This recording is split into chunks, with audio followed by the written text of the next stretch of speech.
আজকে একটু পায়েস রান্না করছিলাম। তা আমার স্বামীরে বললাম যে তুমি অফিসে যাইতেছ, যাওয়ার সময় আমার আব্বা পায়েস পছন্দ করে, তার এই বাটিটা একটু দিয়ে যাইও। তখন আমার স্বামী আমার কি বলছে জানন, বলতেছে কার কামায় টাকা দিয়ে তুমি তোমার বাবা মারে পায়েস রান্না করে দিতেছ? তুমি কি আমার মার অনুমতি নিছ? আমার মার অনুমতি ছাড়া তুমি পায়েস দিয়ে দিতেছ? তাহলে বললাম এটা আমার সংসার, তোমার সংসার নাই, এটা আমার মা সংসার। আমার মার অনুমতি নিতে হইব, আমার অনুমতি নিতে হইব।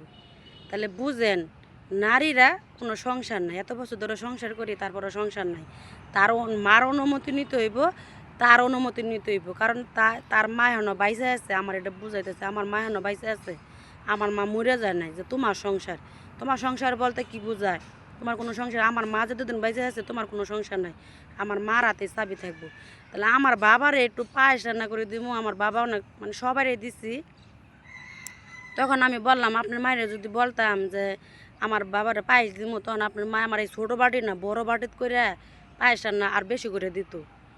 যাই হোক তুমি আমার মার আড়ালে কেন দিলা?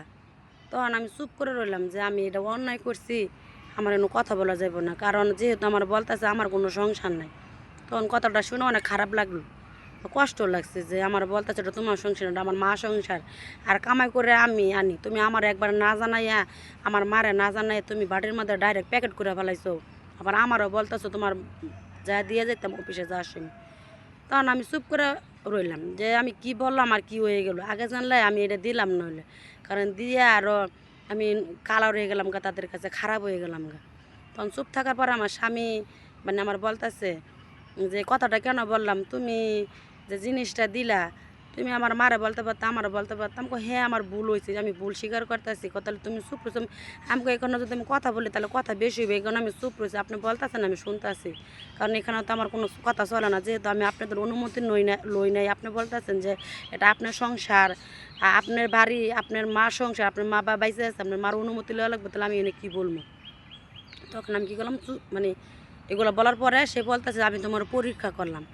আমাকে পরীক্ষা করেন আর যাই করেন, আপনি তো ডাইরেক্টলি বলে ফেলাইছেন যে এটা আমার কোনো সংসার না।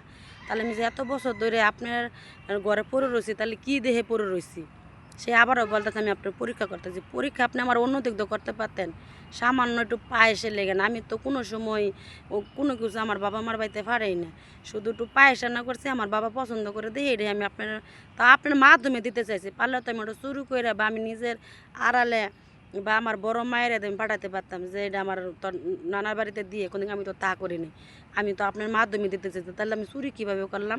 চুরি করলে তাহলে চুরি কাকে বলে? যেটা আমি আপনার না জানে, আপনার পরিবারের না জানে যেটা আড়াল করে তুমি সেটাকে চুরি বলে, এটাকে কোনো চুরি পড়ে না। কারণ এটা আমি আপনার মাধ্যমেই আমার বাবার বাড়িতে দিতে চাইছি। তাহলে আমি মায়েরা দেখেন কোনো জায়গায় দাম পায় না, সব জায়গার মধ্যে না করলেও মেয়েদের কোনো গড় নাই। যাতে ধরুন শ্বশুর শাশুড়ি বেঁচে থাকবো, তাদের কোনো নির্দিষ্ট কোনো গড় নাই, এটাই বাস্তব।